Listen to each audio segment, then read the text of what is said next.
Welcome back to Beyond Soup, where I put up all sorts of stuff. And today's stuff is actually just trying to make this Philips CDR775 CD recorder work for me. The door is having issues opening, actually just playing a CD, simply because it just won't stay closed or it won't read the disc.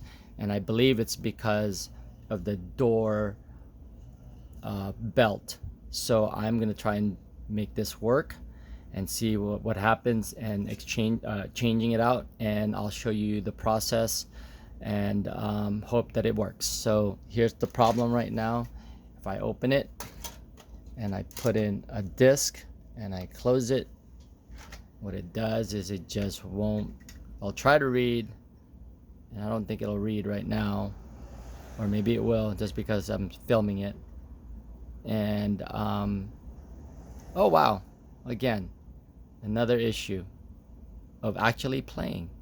That kind of failed, but I'm gonna change it anyway, because what it does is it just keeps going, opening and closing, but this time it just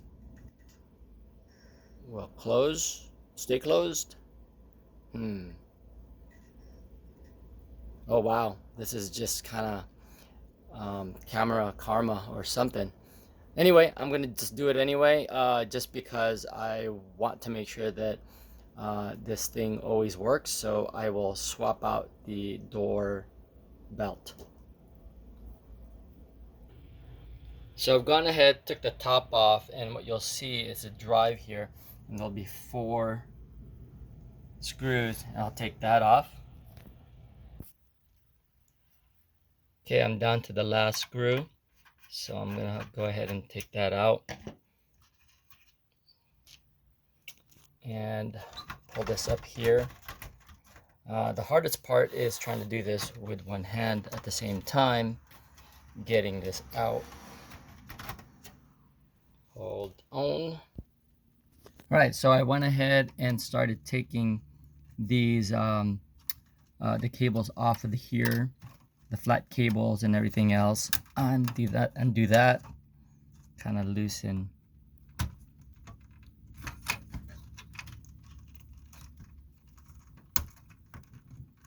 this out and take that off. And what you'll have is your drive that you can pull out. And what you'll see here is the circuit board down here. What you also need to do,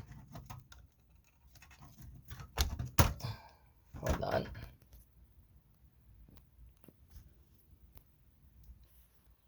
Okay, back to where we were. So I had to make sure that the tray was already out, and to get this out here,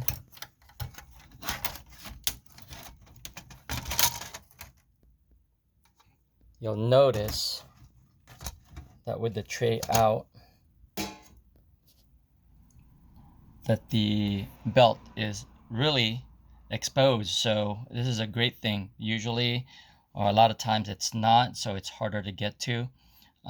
So you simply just have to swap that out.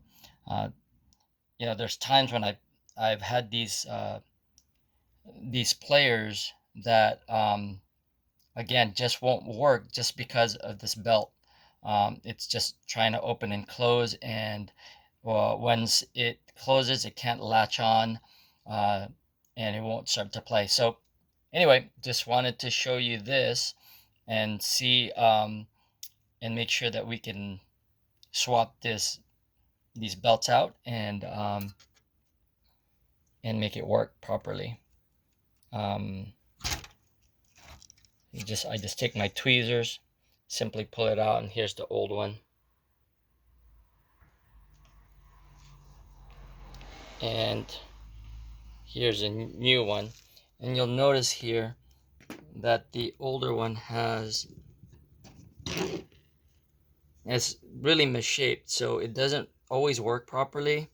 So I just wanted to make sure, for some reason it started working, but I wanted to make sure that it does work. So we'll go ahead and really just change this thing and then make it more reliable.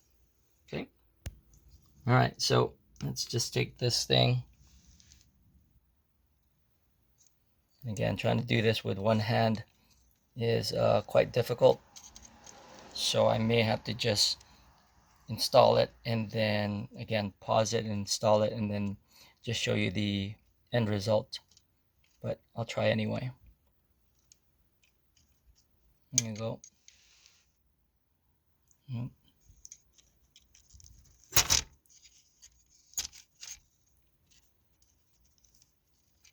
Nope, I'm gonna have to do it.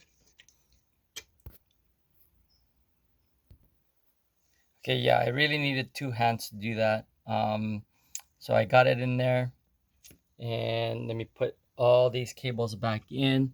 You'll notice some of them are clipped, some of them are just literally just inserting it and taking it off, just kind of like this ribbon cable here, the power cable for the drive, and then some of these are actually have clips. So just make sure you guys just don't start pulling on things. Really look at it and see if there's something like this where you kind of lock it in place, as you can see here, that you insert it, then you lock it in place. So hold on, let me just pause this.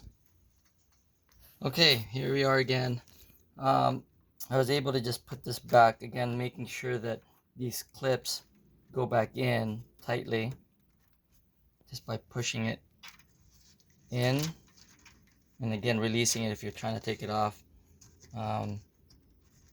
This plug goes back in pretty easily. This one as well. And then your ribbon cable here,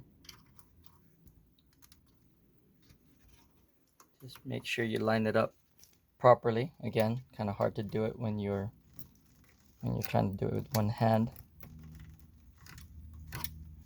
And then your power cable for this. And I'll go ahead and plug this back in as far as you know, my power, and then trying it out. So hold on. Okay, so I got it all put back now, and let's go ahead and test it out.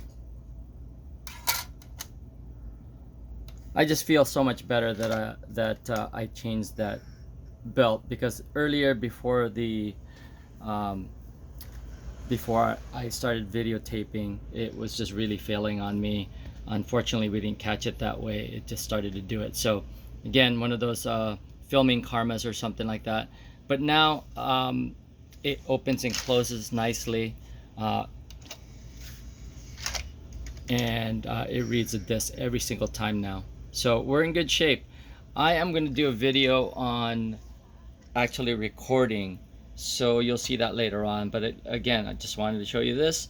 So hope that helps you guys with changing out belts for some of these recorders. This one's much easier than others.